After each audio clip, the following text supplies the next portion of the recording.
thankful to God just for life and just for all of the things that I have learned and just all of the things that I've even experienced. So I'm thankful. Yes, yes. You got a lot to be thankful for. Yes. You know, I okay, when I seen you at the model show, I'm like, wow. When they told me about you, I'm like, wait a minute, you look so young.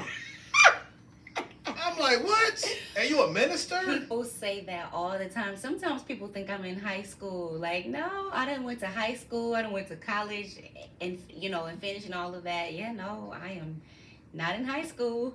Wow. Yes. That's a blessing right there. Yes, I thank God. There was that student at Berkeley College? Yep, Berkeley College of Music. Oh, she bad, ain't she? College of Music? So yeah. In Boston, Massachusetts. Okay. Yes, that city just brings back so many memories. I love walking down the Boston streets. It's so pretty. It's so pretty. Fall, winter, spring, summer, fall. All of the seasons is beautiful there. But yes, I'm thankful for that experience. That is awesome. So you come from a background, your family of music or something, or? Okay, so surprisingly, no. So my mom, she doesn't. Okay, so what I will say, my parents aren't musicians. However, two funny things that I can say about them can, let you know that there's like a music gene, in there. But as far as my mom growing up, I can remember getting ready for bed, and this is really maybe like 5, 4, 6, around that age. And my mom would always sing me to sleep. I was born premature, and so she would sing this song like almost every day. She would sing, "Miracle baby, I love you. Miracle baby, yes, it's true. Miracle baby, I love you. I love you." My mom would sing that every night, and I remember that. So she would sing, and she would always tell me about stories where she would like to sing. She would sing for our family members. And she also, growing up, she used to be a promoter for events. Okay. So she would put on events, and I can remember watching this video growing up. She played Tina Turner, and she dressed up as Tina Turner, and I guess it was something that her job was having, but she did the dance moves, she did the lip syncing, she had the outfit, and I just remember just music and dancing always being a part of that for her. But as it relates to my dad, he is always just like, he uses his steering wheel as like a drum. So he's always like drumming out the beat, or what have you, or he'll be able to tell you, that's a good singer right there, or that's a good artist right there. He got a good ear and everything. He has a good ear. So that's about to the extent that they're musically inclined. Okay. Wow. Yeah. And you just took it all. I believe it's within them. I guess as it relates to me, it manifested, I guess, or it grew. My mom would tell me about times where she would have dreams of her being on a stage. She would be in this dress, and she would be in the middle of the stage and getting ready to sing. And so that's interesting. I believe, maybe the Lord, passed that gift on to me.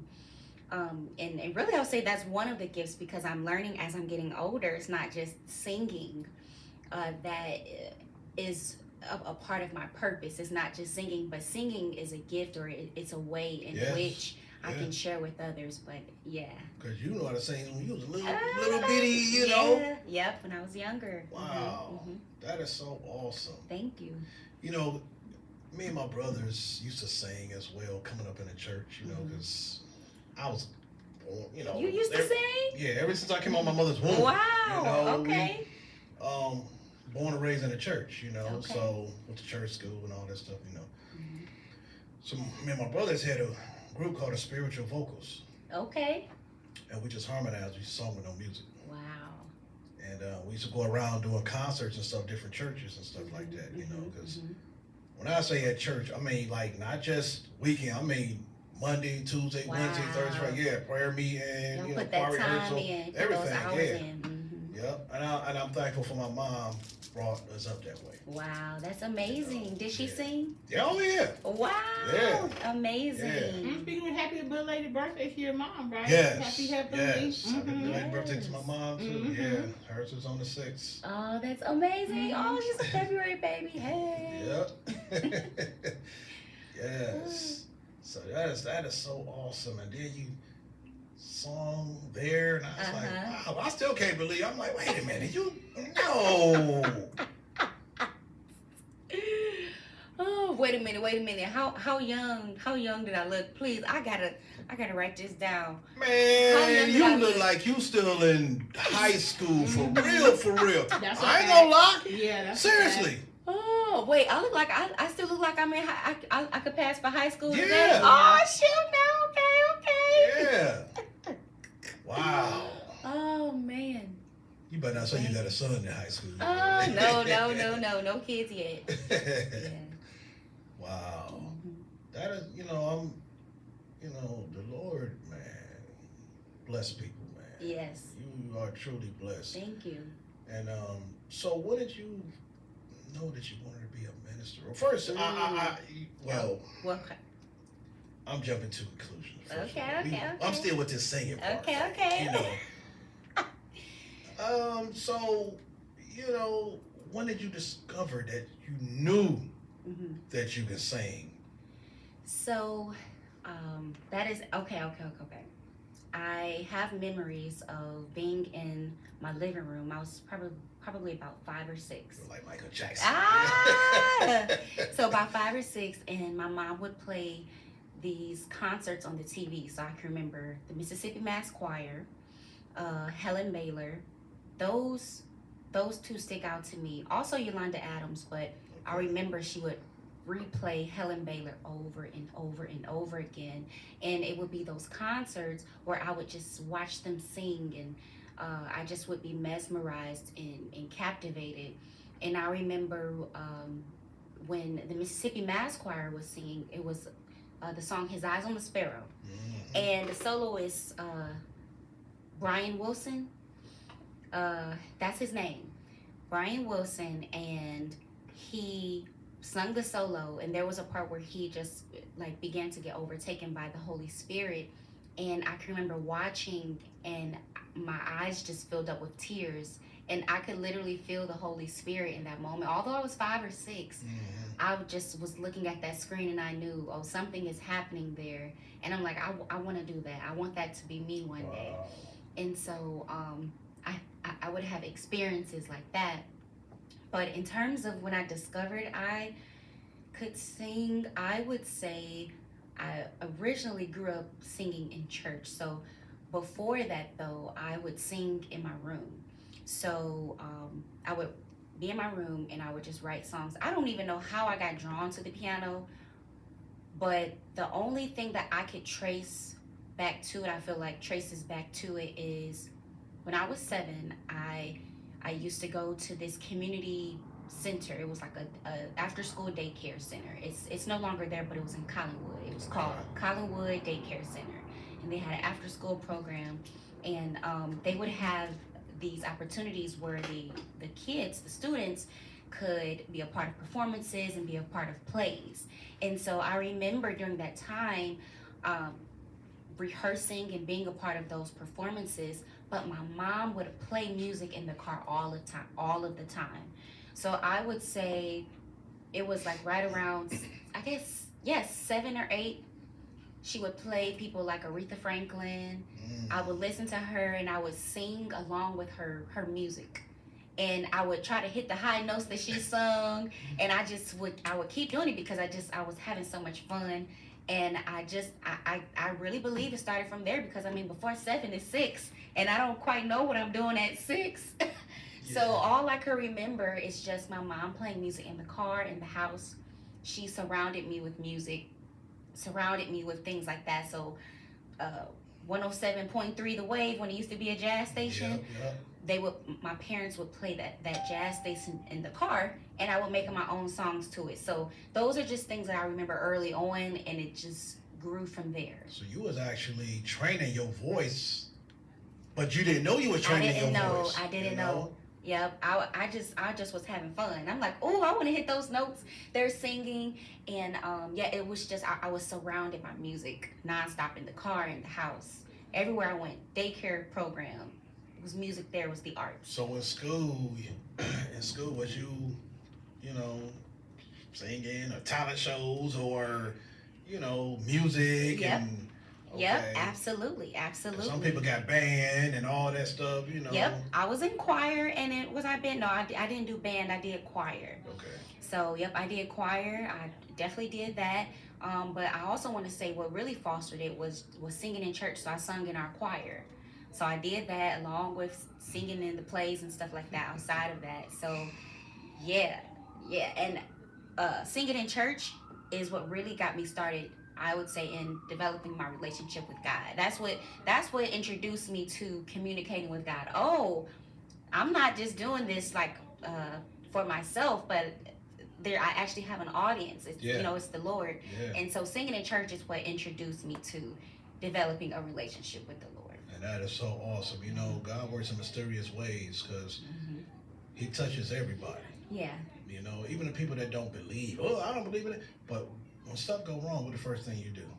Oh God, you gonna call on the Lord? Yeah. But I'm like, oh, wait a minute. I thought you didn't believe in him, though.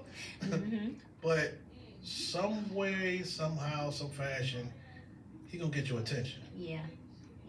So, and it's a wonderful thing because it even feels good just saying His name. Yeah. Yeah. So people don't really realize, man, but they going to though. Sooner or later. Yeah. Because you can't. I mean, it's impossible to do anything without them. People. It is. That's the problem with society. They constantly running every day. Don't take time out to. Busy. Man. Yeah. Busy. Yeah. Sit back and reflect. Think about how did you get here. You're not a robot. And I'm not gonna say this is crazy because it's not. I believe it's just how the Lord has wired me. But I can remember growing up, and even now as an adult, not as much now because I have an understanding in terms of what's going on here on earth. But I can remember growing up, and I would just have these thoughts like, how do we get here? How did the earth form, or like, when did God begin? Like, you know what I'm saying? I would have those thoughts. Yeah. And so I just feel like it definitely is a revelation that to know that, hey, you didn't get here by yourself. You know what I'm saying? It's not amazing. you.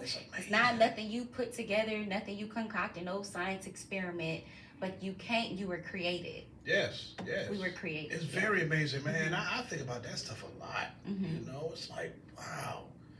And then nobody's fingerprints is the same. Nobody's the same. Nobody's Nothing. the same. Nothing. We ain't come off no assembly line. No, definitely, definitely did not. So, definitely not.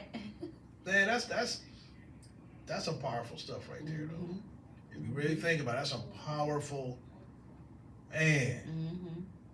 And you went to Maple. Yes, Maple Heights High School. Yeah. What's up, Mustangs? Yeah. Hey, you know who else was called the Mustangs? Oh. Mooney. Charles A. Mooney. Okay. On the west side, the Mooney Mustangs. Wow. That's okay. junior high school. Okay. Did you go there? Yeah. You went there? Yeah. Oh, I was guessing. See, I've been working on my prophetic gift. You know what I'm saying? I know. I'm like, I know you go there. Because I was going to Audubon, and then we got bussed over to Mooney. Then once we got to Mooney, then I went to John Adams. Okay. Yeah. Okay. John Adams. Love it. Yeah, but Mooney, the Mustangs. They were Mooney Mustangs. Okay. Mooney, Maple Mustangs. Shout out to all of the Maple Mustangs. Shout out to the track runners. Shout out to the volleyball players. Hey, are we in the house? Yeah, you look like you play sports. Yeah, I did. Yeah. I definitely did. Yeah, I love the sports, man. I play football for John Adams. Okay. Yeah. Hey, now you look like a football player. You look like a football player. Yeah. Yeah. Those are the days. Yeah. But that is so amazing about you, though. And so young as a minister. And I know it was. I want to say it was tough. Because you human. Yes. But doing God's will, making a promise to Him. How was that? Tell me a little bit about that. Okay, so I think of two things when you bring that up. The first thing that I think of is when I was younger, growing up in church, and even in high school, I would have this inclination to wear suits. My mindset was that when I go to school, this is about business. I'm about getting my business together. I'm about being successful. And so I wore suits. And I can remember. That's funny because I did too. And not to say that you have to wear suits in order to be successful. However, that's just to show you like where my mind was. So where some people would say, "Oh, she thinks she's better than everybody else. She thinks she's a Miss Goody Two Shoes." There were people who would say, "Oh, she's a teacher's pet." So there were always times where I was trying to be successful, or where I was trying to do what I was told, do my best in school, follow instructions, do good in class. It wasn't to be a teacher's pet, but I wanted to do my best. I wanted to achieve the very best that I could. So that's where my mind was. But when you have people where they aren't on that, or I should say their mindset is not in that same place, it can be intimidating. And so there were times where I got to go on different trips and I had different opportunities to develop leadership and things like that.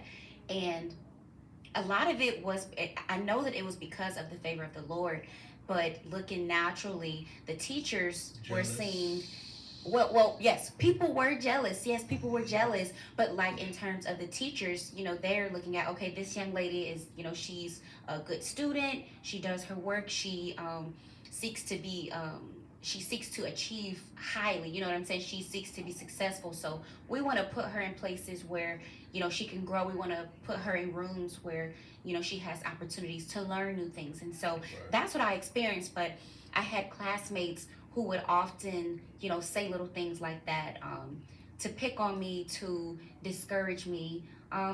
Because they were jealous. And not only that, I think at the deepest root level of that is that it was the light of God. It was the light of Christ. And so sometimes when people can't handle your boldness, when people can't handle the stance that you've decided to make, it can be intimidating. It can be threatening to some people, although you don't mean to do anybody harm. Right. Because you are a light. The light blinds the darkness. You know what I'm saying? Yep. The light blinds that which is evil. You know what I'm saying? And so I experienced that a lot in class. A lot of times there were people who had cliques, and I never was a cliquish type of person. Even now to this day as an adult, I'm not a cliquish type person. We can be in a room and I notice someone by themselves, and I would purposely go and say hello to them.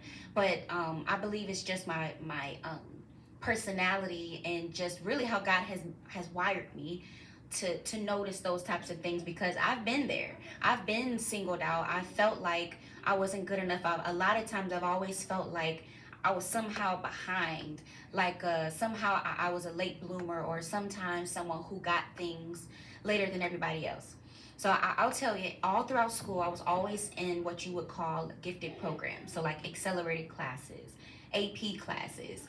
But with me, I was always one of those students that needed to ask the teacher a million questions, or I always needed a little bit more time than everybody else. Where some people would be like, "Oh, I got it, teacher. Oh, I got the answer." Mm-hmm. For me, it took me a little time. In terms of how my brain works, everybody's brain works differently, but how my brain works, it's just that it took me a little bit longer. I'm gonna understand it, and once I understand it, I got you. I can roll, but for me, it wasn't always as quick as everybody else. So a lot of times I experienced feeling like I was being singled out. Um, Growing up, I want to say about five, my parents got divorced. So I'm considered as someone, who grew up in a single parent household all the way up through to when I'm an adult. Right. So even from then, my sister and I, we didn't always have the latest name brand clothes, or we didn't always have the stylish clothes and different things like that. So it was always something where I wasn't a part of the status quo, whether it was how we dressed, latest hairstyles. I was never a part of the status quo.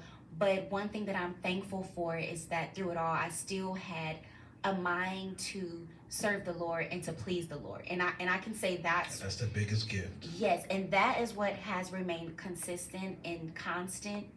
And that is the thing that has kept me grounded. Now, Amen.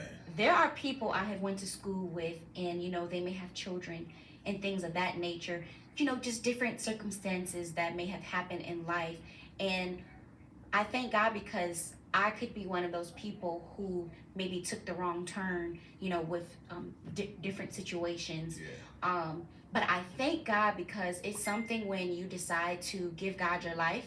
When you give God your life, there's certain choices and certain things that you don't even look at, because you're occupied, you're busy with serving the Lord, and so you don't even have the capacity to be concerned about the next party. You know what I'm saying? Mm-hmm. Your mind is completely on other things. And so I just truly thank God, because it could have been differently. I could have chose differently. And there's a scripture in the Bible where it talks about God shows mercy to those that he chooses to show mercy to. It's not because of anything that we do.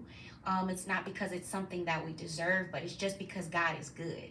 And I just thank God, because he didn't have to show me his mercy. Right. And he didn't have to just allow the things to happen in my life to happen. And I'm truly thankful. It's nothing that I've done.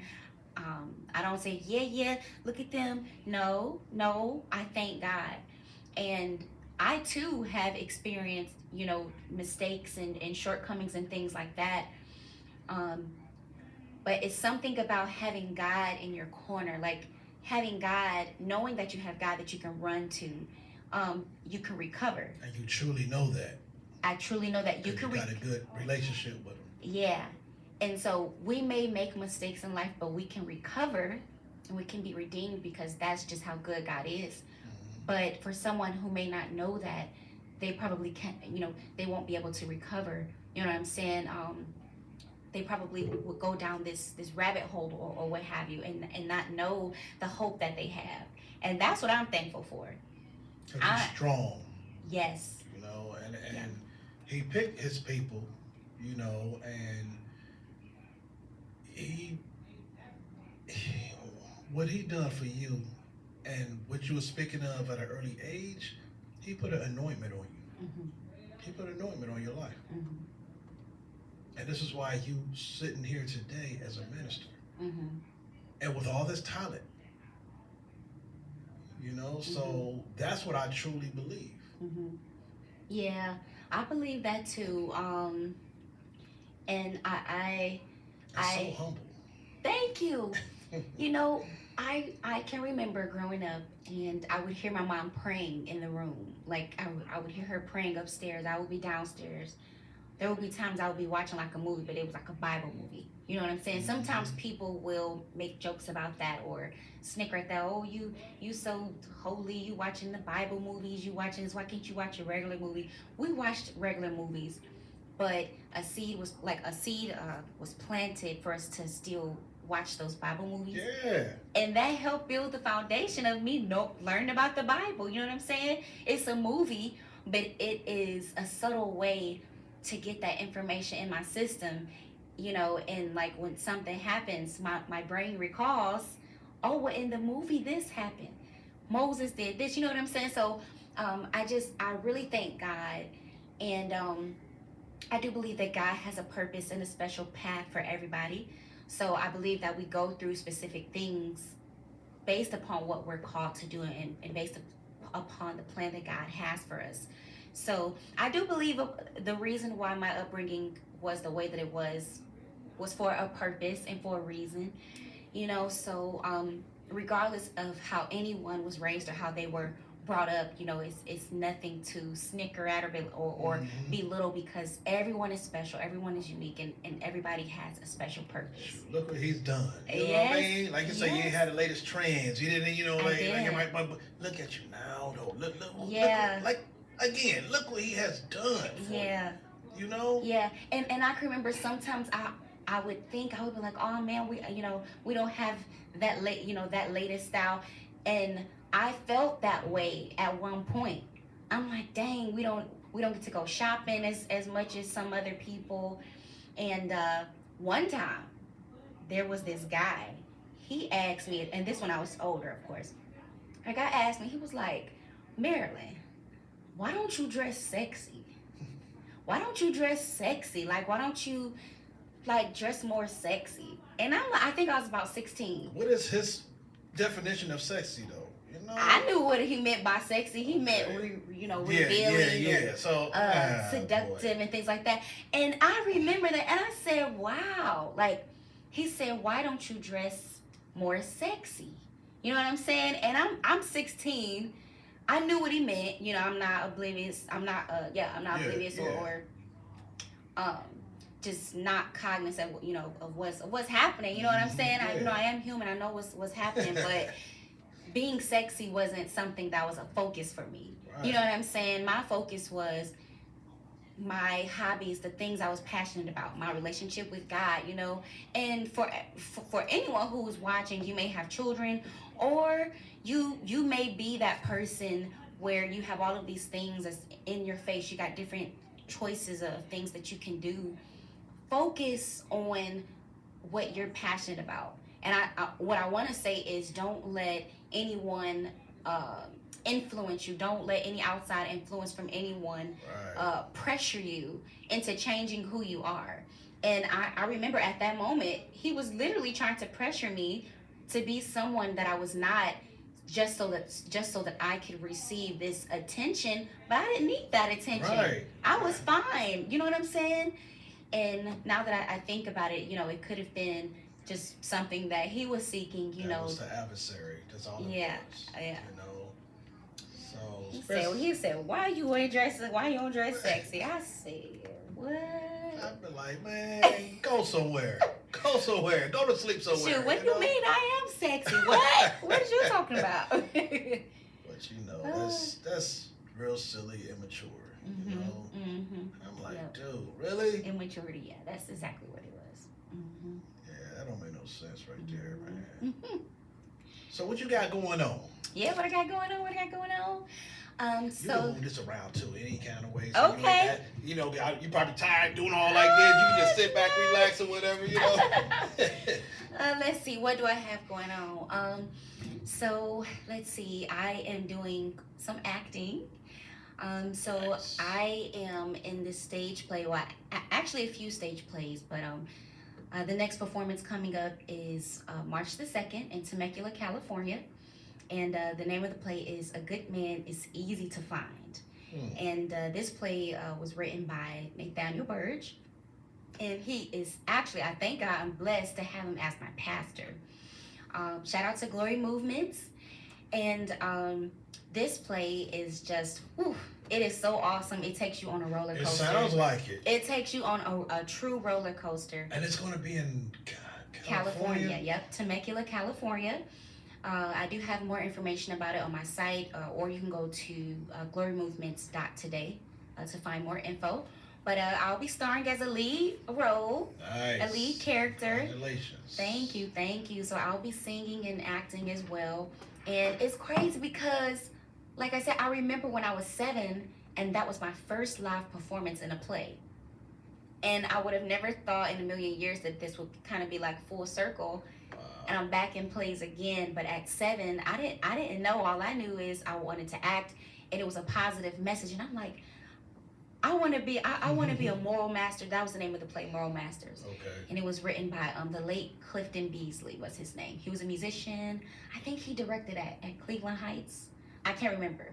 But yes, he wrote that play. But yes, full circle. I'm in plays today. And that is so awesome. I love all things the arts. Wow. Yeah. Cali. Yes, you Cali. get around, you travel one. Yeah. But that's what it takes, though. Yeah. You know? Yeah. So okay. So let's see. We've got that coming up. We are also going to be taking that play to Houston, Atlanta. Nice. Yeah, Houston and Atlanta. Some more cities, but those are the ones that are more so coming up. Go with your bad self. Yeah. And so let's see. Outside of that, for those of you who are locally in Cleveland, there's an event I'll be a part of next week. It is called Outpour, and it's hosted by Bridging the Gap. It's a nonprofit organization here in Cleveland. It's hosted by a good friend of mine. Her name is Lanesia Baldwin. And so it's a worship night, 7:00 p.m. at Breakthrough Sound Studios, happening next week on the 17th, February 17th, 7 p.m. So you'll hear some music tonight, but on that night, you'll be able to see me live in action, just doing what I love to do. I love just worshiping and just pouring out my heart before the Lord and just being free. I've always been the expressive type of person, but because I know that God has been so good to me and he didn't have to, I am very intentional about expressing that in my music and in my worship. So yeah. And that is so awesome right there, you Thank know. you.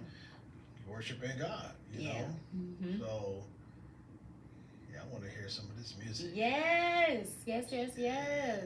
What do you think, Incisive? Nice. So that's what we've been waiting on, huh? Yeah, definitely. So what you got over there? Well. Well. Yes, I got all this good stuff like Greater You, Lord. Of course, I have You Alone Are Worthy. I think I want to hear that one. Okay. Yes. Love it. Tell us about You Alone Are Worthy. Okay, You Alone Are Worthy. Yeah. So You Alone Are Worthy is a song that I wrote. It came about when I was basically just kind of like in my prayer and worship time. And this is crazy too. It's not crazy, but it's amazing that it's coming back. So when I was like 7, talking about like where I came from and like what happened when I was younger. When I was like 10 and 11, I would be in my room writing songs. I would be on the computer, not the computer, oh my gosh, the piano. I would be on my keyboard in my room, and I would have this journal, and I would literally like write letters to God. And it would be like letters of worship. And so then like they turned into songs. And so now, all these years later, as an adult, same process. I'm in my like private room. I have my piano, I have a journal, and I'm writing the lyrics. And I'm literally like rhyming like it's a poem to God, like it's a letter. And so that's how it came about. And you know how sometimes if you're listening to a song and it's like, this isn't really quite saying what I wanted to say or express. For me, I love authenticity and being genuine. And so for me, when it comes down to songs, I love for it to be from the heart and exactly what I mean. Like nothing somebody else said, but like what's coming from my heart. Mm-hmm. You know what I'm saying? So that's where that came from. And it takes you on the song takes you on a journey, definitely. And I think it gets you into the mind of like you're coming into like the royalty of God, like how God, he is a king. Yep. And so I just really believe like this song sets that whole thing up. So I hope everybody enjoys it. Yeah. Let's hear it. You ready? You ready, Sison? Mm-hmm. I'm ready. Here we go.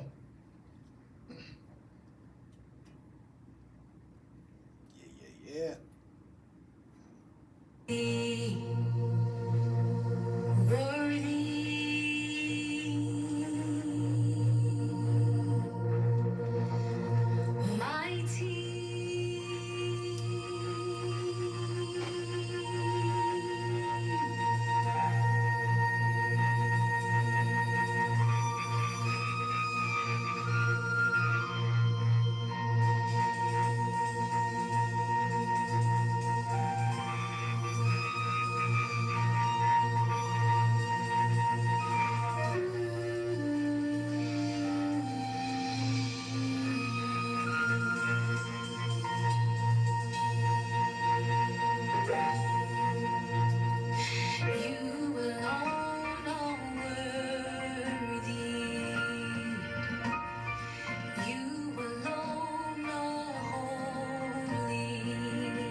Is she able to take it over? Is she able to take the picture?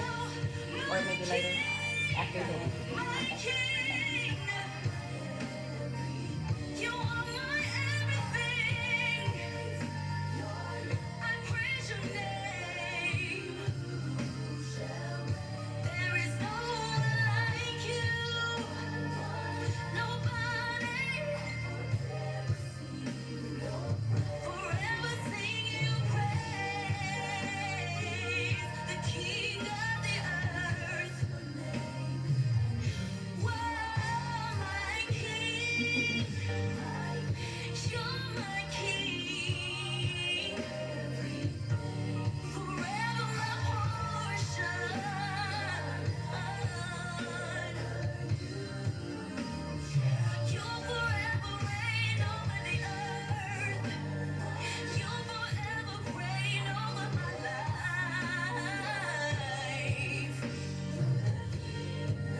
Okay. What's up, everybody? This is Marilyn Wright, and I'm here live at No Static Radio. So I just wanted to take you guys on in. You'll forever be my king. Here's Salma. You are the King of Kings, and you are the Lord of Lords. The everlasting God forever. Hey everybody, we're here at No Static Radio. Every knee shall bow, and every tongue confess that Jesus is Lord. Hey, the King of Kings. Make sure you guys tune in so that you can hear the interview. The link is in my bio. So tune in, we're talking about some good stuff. Make sure you guys tune on in. Alright, so we'll be back.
You're expanding my reach.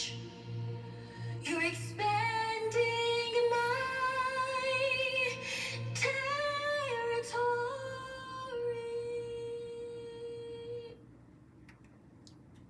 That was awesome.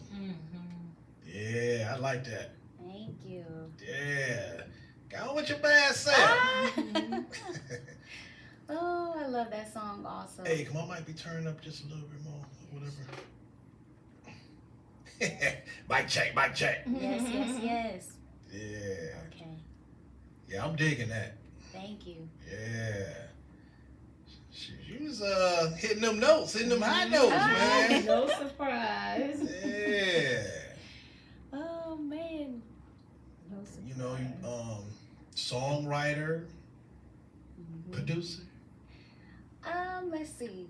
or partial. I am or... going to say, so in terms of the instruments, I had a producer actually do that. However, I have learned that also a part of being a producer is being able to decide what instruments you want to use on your song, being able to decide where the vocals will go, what style you want the vocals to have, um, kind of like what feeling that you want to invoke, or I want to say the type of atmosphere you want to create. So yeah, I'm a producer. Yep. Yep. Heck yeah. Yeah. You know. Hey, I tell you what though, man, that take me back though. You know what I was thinking though when I was hearing that? What were you thinking? You can make, if you haven't already, you can make Christmas songs. Okay, yes, and you know, I have thought about that. You know, I think this year's gonna be the year that we make that happen. You should. You should. And you got the voice for it, you know, and everything. So why not? God gave you all this. Yeah. Okay. You know, so I think that'd be awesome. I'm gonna do that. I'm gonna add that to the list. I'm gonna add that to the goal list for this year. Yeah. Nice Christmas song. Okay. I can see that big time right there. Okay.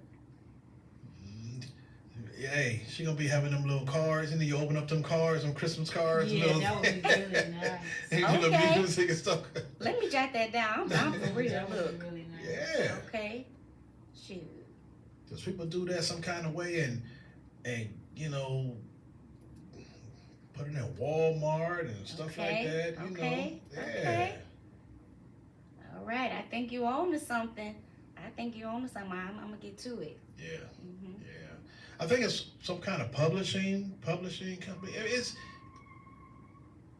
It's quite a few things into it. I'm hearing that noise out there. That's some tires and stuff, you know. But yeah, I'm digging that. I want to hear this other song too. Yeah. Okay. Man, what's next? I got Back in Your Arms. Give me a clean heart.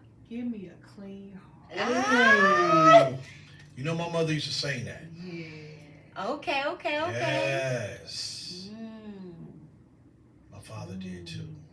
Give me a clean heart. That's a prayer. Yes. I love that. Man, I've been singing them songs since I was I love it. tiny. Tell us about that. Yes. Man. Okay. Because you know you make it your own. You know what I mean? So. So this was actually it's a prayer. Again, I was in my room, had a journal. I think at this time I may have had my phone. I use my phone to write too. You know, sometimes that will happen. But I can remember just being in the place of, Lord, wash me, cleanse me.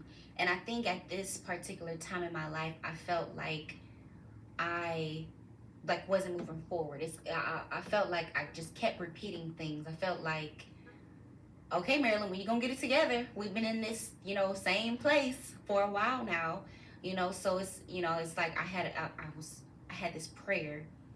Lord, wash me, make me like you, because obviously I can't do this by myself. Obviously I can't change on my own. So Lord, I'm gonna need you to just go ahead and give me a new heart, because how my heart is, it's not working out. Right. I'm not making the right choices, so I just had this prayer. I'm like, Lord, give me a clean heart. I want to be pleasing to you. I don't want to displease you.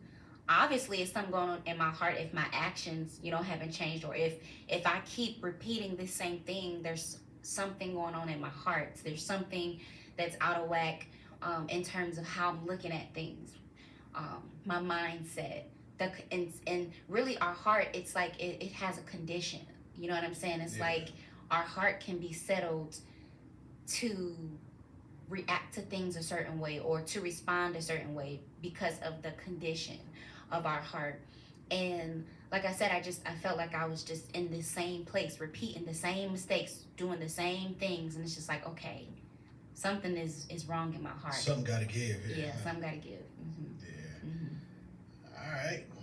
Ready, Cicely? It's heated. Enjoy, everybody. Yeah.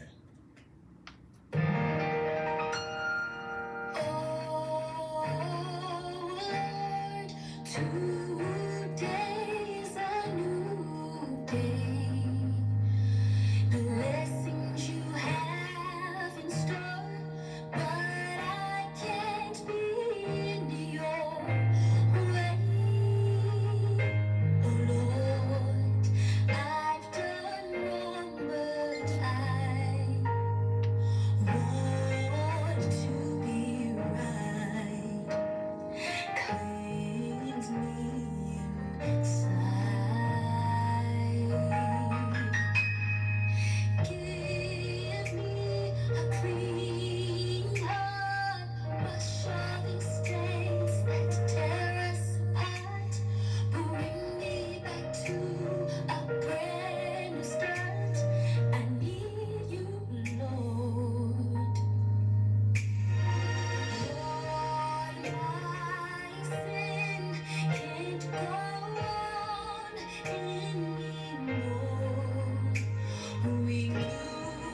Oh, it's a video.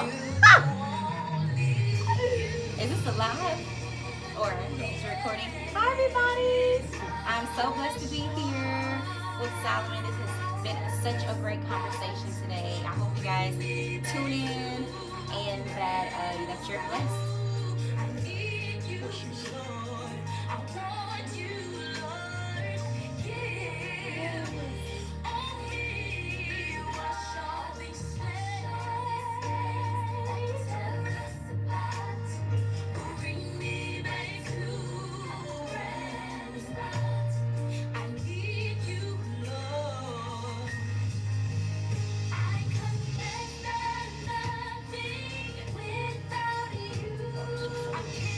Okay.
Yeah, I like that. Give me a clean heart from Minister Marilyn Wright. Yeah. Give me a clean heart. Yes. Yeah. So a lot of people can relate to that, you know. I know I can relate to that. Yeah. Yeah. You know, remind us every day that we ain't perfect. Oh yeah. You know? Yes, definitely not. Yeah. Ooh. So you be so busy and writing these songs at the same time. And Woo! You know, it's like second nature now. I will say yes, it's like second nature, but how it happens is it may be something that's just like on my heart or like on my mind and I gotta jot it down. It may be something maybe that the Lord is dealing with me on, like, hey, you need to get this together or you need to change this, and I feel it in my heart like, yes, Marilyn, it's almost like that godly sorrow. Like I'm trying to figure out a way how to explain it, but it's like that remorse that you feel, and that's actually what I felt when I wrote this song. I'm like, Marilyn, you have to change. And so I'm like, okay, I can't do it by myself. Lord, give me a clean heart. And so that's how it came about. So it's really the things that I was going through in life, and it was what was on my heart, you know. So that's really how they come about, you know. I am busy. It's like a lot of things that I do, and it's just like thinking about it even now, like when would I have time to actually write a song? But how it happens is it just depends on like what the Lord is laying on my heart. Really, He deals with me a lot as it relates to the heart. And somebody told me that before. They were like, Marilyn, you're gonna speak, and you're gonna speak from the heart.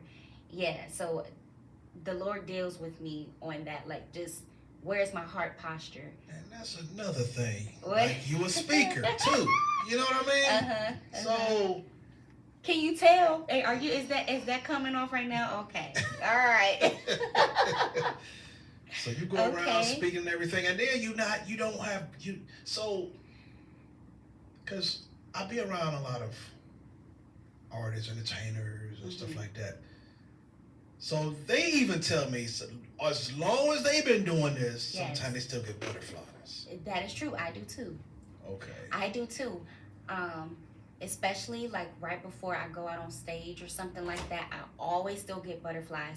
However, the butterflies go away once I begin to sing or speak or get into what I'm there to deliver, because my mind begins to get on like what I'm saying and and the part that I enjoy and what I'm passionate about. That distracts me from all the butterflies, but it always still comes, always. So, Always. So what about when you actually speaking and not singing? Is that a little different? You know what?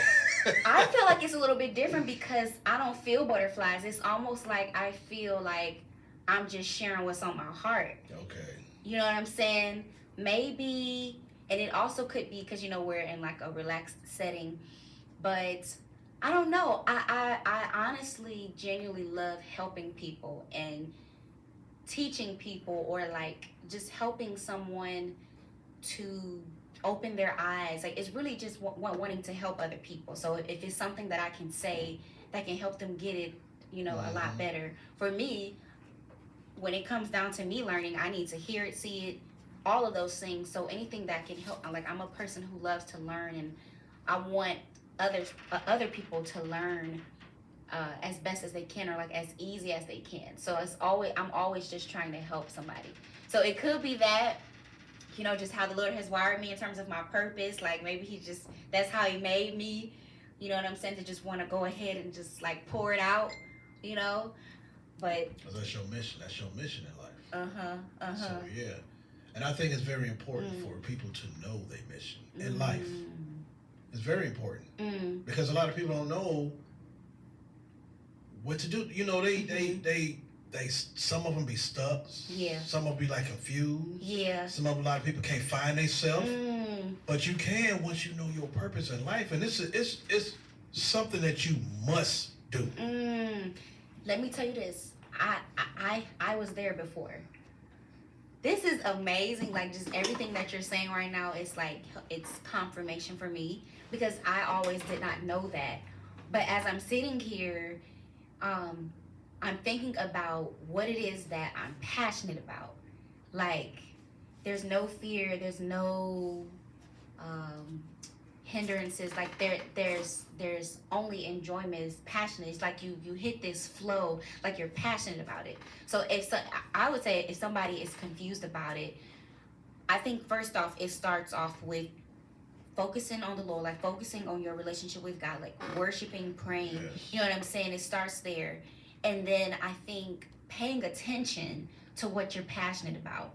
Paying attention to what lights you up, what gets you excited. I love when, like, I'm in a room of women and like girls, and we're talking about something like everybody's laughing. Women empowerment. Yes, everybody's laughing. Everybody is like, yeah, I feel that same way too. I went through that too. You know what I'm saying? And that something that I say that could help them along their journey, or help open up their eyes, like, that is golden for me. Like, if I don't do anything else in my life, being able to help others is what is important to me and what gives me the most satisfaction. You know what I'm saying? So I feel that is something that can help others find their purpose, is pay attention to what you're passionate about and what gets you excited. You don't want to stop doing it. You feel lit up when you're in that environment. And there were times where it was a little cloudy for me, but that's because I wasn't always in the right environment around the other women or around people to like share. You know what I'm saying? Yeah. And that also comes with not being selfish. So not always being concerned about yourself and being to yourself, but getting around other people and, just seeing what lights you on fire. And what lights me on fire, I don't get high. I really did get high. But it gets me high helping people, seeing people do good and everything. Yes. So, and over the years, I noticed I'm doing this, I'm doing that. Years later, I'm still doing that. So and plus me and God got a close relationship, and that's how I know my mission in life. And when I say I'm still doing this, no, I ain't talking about, no, you ain't doing nothing. You still doing the same crap. No, it's something good. Yeah. And my thing is I'm a giver. And I'm a protector. Same. I'm not a man, you know what I'm saying? But that mindset to nurture and to protect and to like help develop, I can relate to that. Mm-hmm. So, and that, honestly, that's my only mission. You know? Yeah. It's to help and give and see and just, I love seeing other people do good. You know, like I say, just like this platform right here. This help for people to have a voice, to speak out and whatever. A lot of people don't have a voice, you know, or say what's on their mind, or and this is for all walks of life, no matter what you are or what you have done or been in. This is for anybody. I don't care if you're a bum on the street. I don't care if you're a druggie or whatever. You know, you never know somebody's history. Why are they like that? You know. So some people didn't choose that. Yeah. You never know. You never know.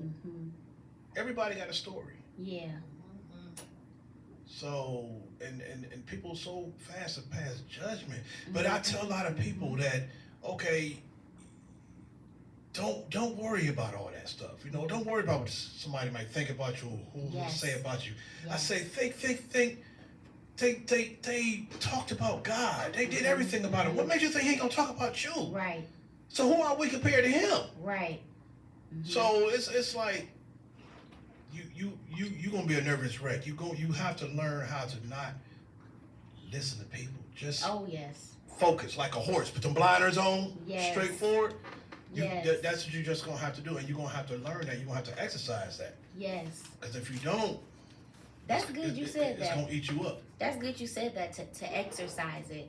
It's like it's something you've got to get comfortable with doing. You've got to get comfortable. Oh, this is something I have learned.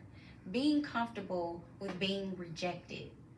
There were times I have felt like, oh, why ain't get this attention from this guy? You know what I'm saying? Like, why this guy ain't say nothing to me? He said something to all these other girls, but he ain't say nothing to me. You know what I'm saying? Or if it's with people and they may not say you're welcome or thank you. You know what I'm saying? Just common courtesy things. And if we're not careful, sometimes we can be looking for that from people when a lot of times they don't do that because they're hurt themselves, and you have to be okay with somebody telling you no. Somebody telling you, no, I didn't like that. No, I don't like you. I don't like you. You know what I'm saying? Sometimes it can be a good thing. That can be a good thing. I remember there was this guy that I had a crush on. This was in my college days. You know, there was this guy. I thought he was the cutest thing walking. I said, oh, he is fine. He is fine. And at one point, I thought that he was interested in me. You know, sometimes, like, you know, there's this small talk that's created. So I'm like, okay, so it seemed like he was interested. But then at one point, I realized that he was not interested as much as what he portrayed. And so when I began to see his actions, like, oh, he was just playing with you, girl. He was not serious. He was not interested in you. And so in that moment, I felt that rejection. And rejection don't feel good. It do not feel good. Yeah. Oh my gosh, it don't feel good at all. And I have found myself in various situations to where I had to get comfortable with that. And I remember growing up, I used to wear glasses. I used to wear these glasses, and on top of that, of course, you know, as people talking about, girl, why you don't dress sexy? I'm wearing suits and all of this other stuff. So I, growing up with somebody who somebody would consider as sexy right there. As suits, you know, I'm like, what's wrong with that dude? Look, I was somebody who you would consider, I would say society would have considered as not attractive or not cute or not popular, just not in. You know what I'm saying? I was the person where they would be like, okay, girl, what is you doing? You was like, you an outsider, like no. Girl. I don't. And so throughout that whole time, I experienced that rejection. And so even now as an adult, I want to say as an adult, it's a little bit more difficult. Because it's just like people are like more raw. You feel your emotions more. When you're younger, you kind of brush some stuff off. But as an adult, I mean, you kind of have, you know, you got a little ego you're dealing with, a little like, oh, I thought I was this. You know what I'm saying? So, but being comfortable with being rejected is something that is very important, I think, for all of us to learn, especially if we want to grow. And like you said, being focused on your purpose and just having blinders on. And sometimes rejection will come, but we have to get comfortable with the rejection and stay focused on moving forward. Right. So Right. that's definitely something I've learned. Yeah. And that's a very, very important, man. You feel lonely sometimes. Oh my gosh. Oh my gosh. Yes. That's real. But like I say, for what I learned, a lot of time that could be a good thing, though. You know, because who needs a headache? Your peace. Right. Your peace is the most important. It's just as much as important as breathing.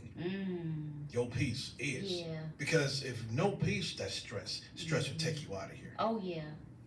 Oh yeah. So I love my peace. I love stress. Yes. I'm not gonna bring you stress. I'm not gonna bring. I'm a laid back dude for one. You know, I'm just laid back. You know, and I'm silly. You know, a lot of people when they look at me, they get a different idea. You know, or you know, a tough guy. Or he like he about to knock somebody out. Yeah, football player. All kind of crazy stuff. You know, but I'm like, I'm the coolest dude. You know, so real cool. yeah. I mean, I'm a protector, so I protect what's Don't mine. get it twisted now. You know, yeah. But I'm a cool, humble dude. You know, to anybody. So they don't have to, you know.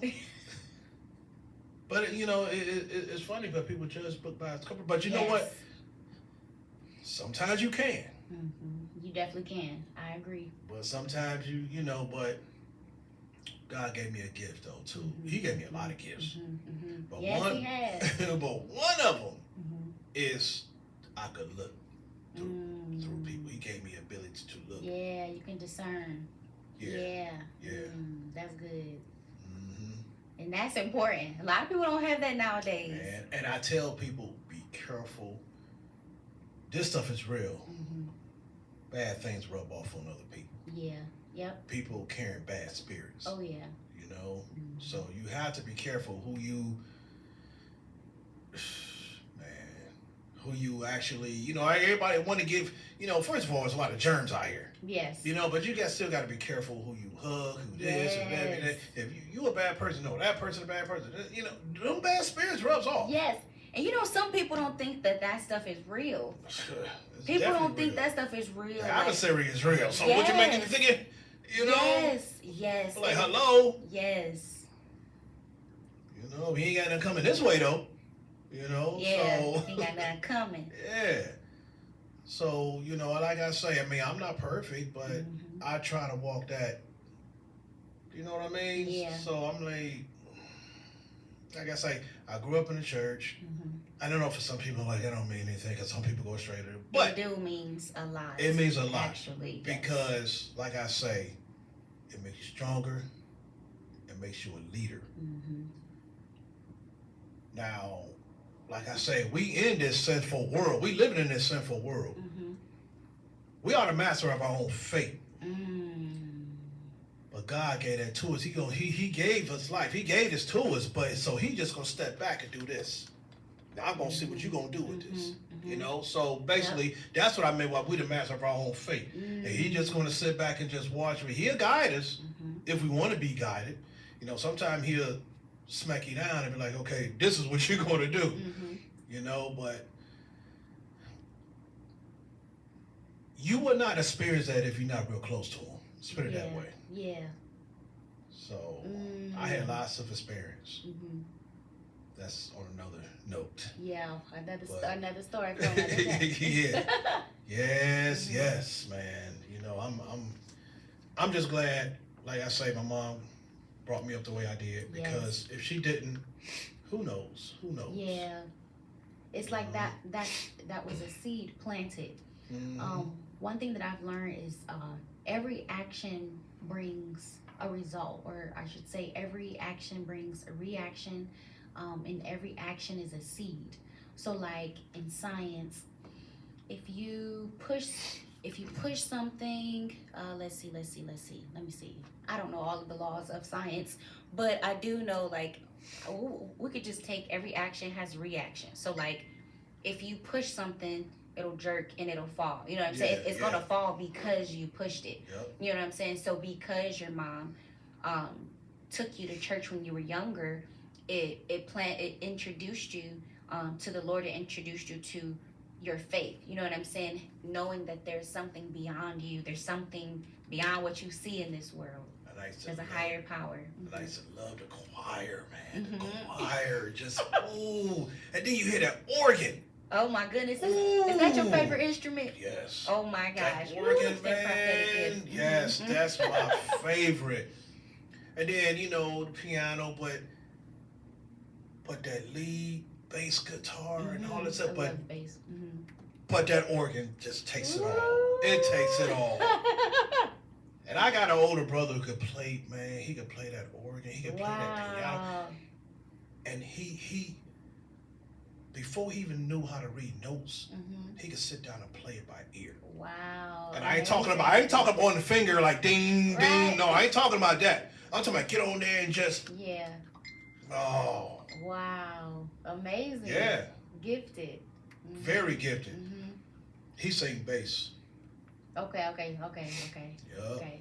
His vocal part is bass. I was singing. What was you singing? I was tenor. My other brother was singing alto. Oh wow. Okay, alto. Okay.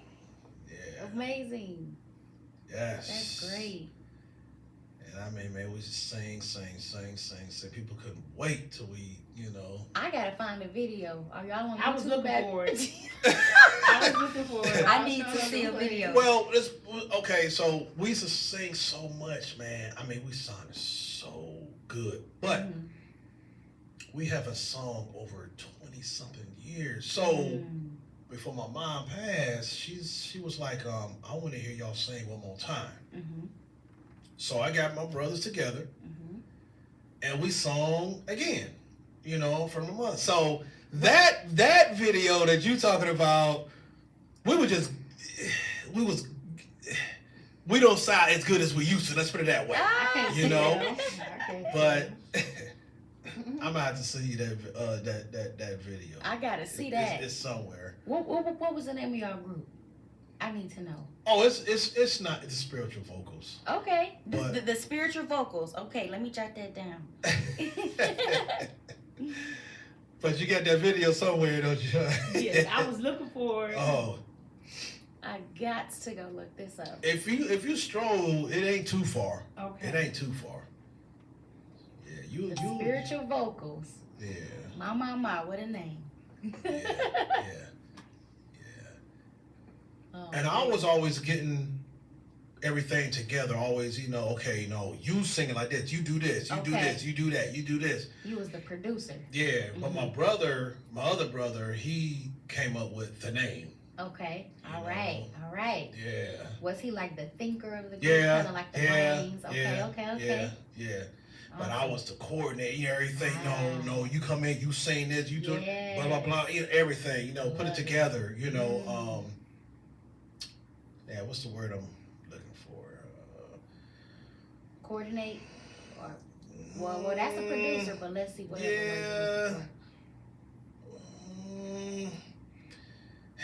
It'll come to me. Okay, yeah. But I know what you're saying, though. Yeah.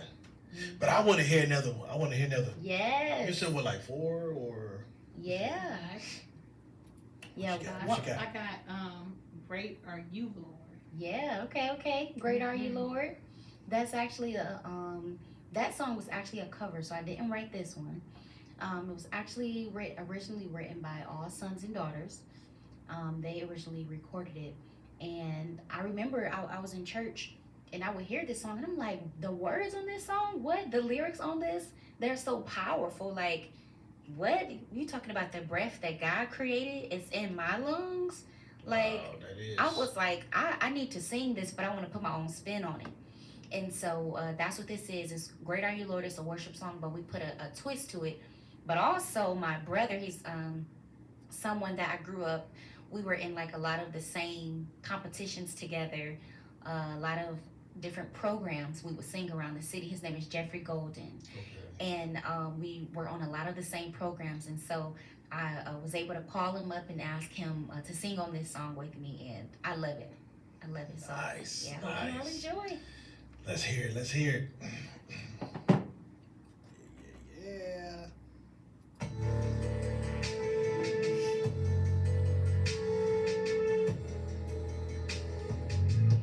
Thank you so much for having me on. This is great.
I want to go back and listen to this.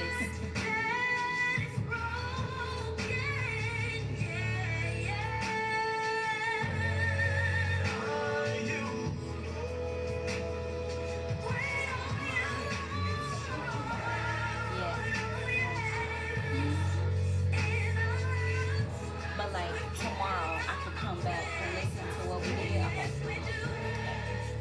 Once it's up, it's up. Yeah, tonight. Okay.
I like that. Yes, thank you. Yeah, that is powerful. Mm-hmm. I love some anything gospel. I listen to all types of music, but of course, man, I love gospel music. Yeah. Man, like I say, brought up in the church. I mean, how can you not? Right. You know, I mean, that's all. And I used to love when, like, the concerts, like other churches come and you know they get to sing. Oh, that was the best. Oh, then you know churches will play against other, you know, basketball games and stuff against other churches and stuff. That stuff was so fun. Yes, I love it. I love it. That community. Like, it's other people out there living this thing, like, you know, on this journey with you. So Yeah. You guys just tuning in, listening. You don't have to be shy. You can call in. The phone lines is open. yes, call in. 939-5087. That's 216-939-5087. Yes. Yes. If you want to speak to Minister Marilyn Wright. Yes. Call Yes. me. Yeah. Any shout outs you want to give? Let's see. I want to give a shout out to my family. Shout out to Debbie, Deborah. Shout out to Stephanie. Shout out to Steven. Shout out to Chrissy Pooh. Shout out to Leah. Shout out to Glory Movements. I love y'all. Let's see. Yeah, shout out to everybody outside, everybody around the world experiencing a little rejection, experiencing, just things where you might want to give up. You're not alone. You're not alone. Shout out to you. Yeah. Yeah. You know, it's something I tell the story all the time, and from what you just said, who think about giving up. Mm-hmm. So we on the air, and this lady called in, and she was crying, and she told me, you remember that incisive that time? She called in and was like, I want to thank you so much, thank you. And I was like, you're what? I'm like, what did I do? She was like, I was ready to end my life. She said, I was ready to end my life, and I'm always listening to your radio, station when you're on the air. She said, there's certain things that you said, and what you said tonight saved my life. Wow. I wanted to break down right then and there, man. I'm like, you never know who's listening. I'm like, I saved somebody's life and didn't know it, She actually said that on the air. And she was crying. I told her, I said, you welcome to come in, to be a guest on the show. And she was like, yeah, I'm gonna come. She never did though, but hopefully she's still listening to this day. Yeah. I was like, wow. So yeah, you gotta watch what you say, how you say things, And I don't talk negative. Okay, so you see a lot of people on their page, on a social media page, always saying something negative. I'm like, do you even got anything good to say? Right. So I'm like, and I see other people come on other people's page, post up. I'm like, you better not ever post nothing negative on my page, because that's going to be a straight cutoff. Yeah. So I'm like, it's just, man. But if I don't do it, what makes you think I'm gonna let you do it? Right. Yeah. But I say, the whole thing is you never know who's listening. You never know. And that's very important, man. I'm like, wow. You never know. That's so true. Yeah. And then also one thing I thought of, sometimes we can be in our head so much to where we think something is a certain way when it's not, if you just talk to the person. You know what I mean? If you just go outside yourself, like I said earlier, go outside yourself. You never know. Just like that one, I think it was some lady at a park. They was having church outside in a park, like a little get together thing, and there was a lady walking around. She come up with a gun, about to shoot herself. They all have me like you having worship at a park. And she would just say, y'all don't love me, blah, blah, blah, just saying crazy stuff. And I'm like, whoa, God loves you, So she been through some stuff, but some kind of way, got to talking to her. She persuade, and then she put the gun down.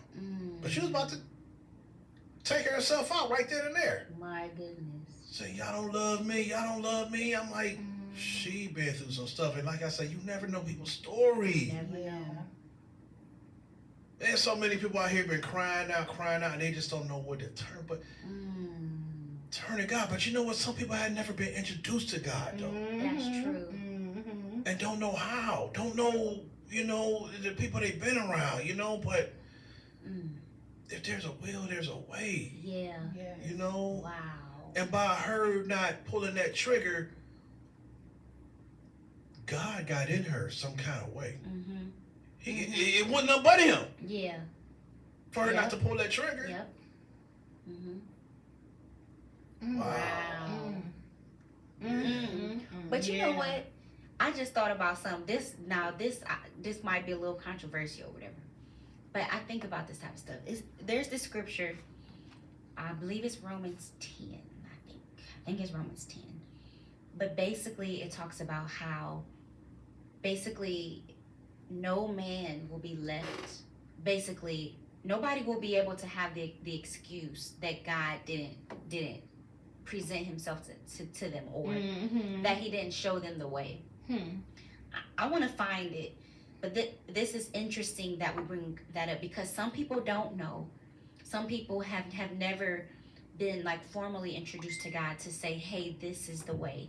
Some people have not been shown that. Right. But I find it amazing that the Bible says that God has made it where man has no excuse to say that they didn't know. Yeah. I'm gonna find it. I believe it's Romans 10, but I think that's so amazing. It comes from, I believe, when we all know right from wrong. Yeah. Oh, And God is gonna always make His presence in your life. You just gotta pay attention. Yeah, you gotta pay attention. Yep. Yes. Yep. God will show us. He will show us, like she said, we just have to pay attention. That's good. I believe it's Romans 10. Is it Romans 10? I'm gonna find it. Even if I don't find it now, I'm gonna find it, but it does say that. I'm looking it up too. Okay. Yep. Yeah. So let everybody know where you can be reached at, like, your social media. Yeah. So I'm on social media, on Facebook and Instagram. On Facebook, you can simply look me up by looking up Marilyn Wright. You can also type in Marilyn Wright Ministries. On Twitter, it's at Marilyn Wright _. Instagram is at Preach Marilyn. I'm gonna update that Twitter so that they match. So I know some people might be looking at my handles like, where does this come from? Where does Preach Maryland come from? But I'm gonna tell you, it came from basically it being a command to me to preach and share with others. So a lot of times people will say, oh, Marilyn, you're so nice and you're so well spoken, and but that preach is like, it's a command. It's like to come forth boldly, to come forth fearlessly. You know what I'm saying? Yeah. And so that's actually something, it's a reminder for me that no matter what I do, no matter what I post, I'm always preaching a message. I'm always saying something That's good. to someone. And so that's why I changed that, and it's a reminder to me to always be sharing. And I think this is just amazing that I'm here on this show with you tonight, because it's an opportunity to share. Yes. And I remember praying. I'm like, Lord, what is it that you want me to do? I was in my room and I opened up the scripture in the Bible where Jesus is telling his disciples to feed my sheep. And so I know that that's a command